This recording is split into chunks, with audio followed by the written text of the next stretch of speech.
Usa ka babaeng estudyante sa Cagayan de Oro City ang giingong gi-hold up sa habal-habal driver nga iyang nasakyan.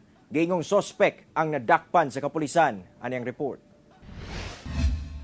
Kini ang aktwal nga kuha ni Jasmine Riazon atol sa pagresponde sa kapulisan sa giingong biktima sa pagpang-hold up sa Tagwanaw Balulang Bridge sa Cagayan de Oro City. Nasayran nga ang biktima misakay og habal-habal ug pag-abot sa mingaw nga lugar kalit kining gi-hold up sa mong driver kung asa nakuha ang iyang cellphone ug kwarta. Gisuwayan pa kuno siya og lugo sa suspek apan misukol. Nakadagan kini og naatdan nga naagian siya sa uploader sa dalan.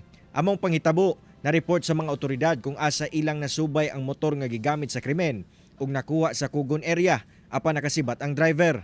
Sa pagsusi sa otoridad, nagkadayan dokumento ug mga ID sa usa ka Chinese national ug usa ka lisensya ang nakuha sa motor. Sa hot pursuit ug entrapment operation nga gihimo sa kapulisan, ilang nadakpan ang suspect nga si Jalil Lucman, 49 anyos. Na-recover gikan kaniya ang cellphone sa biktima ug pusil ug susi sa motor nga gigamit sa suspitsado. Base sa payag sa itong station commander,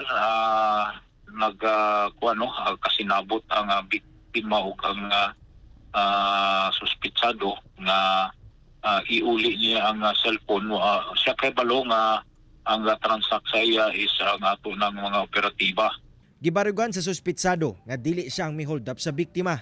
Una kung gapaminaw ka og iyang mama o iyang mga magulang iyang mga parente tanan mo tanawag maayo kung ako ba ang nag-hold up sa yaha, ako ba ang nag-attempted rape sa yaha, ako bang nagsuntok sa iyang dagway, kuan tanawag yun maayo ma'am, maluwi po mo sa ako. Kasong robbery ug illegal possession of firearms and ammunition ang atubangon sa sospek. Kauban si Makoy Sempron sa kamera. Ako si Cyril Chavez para sa One Mindanao.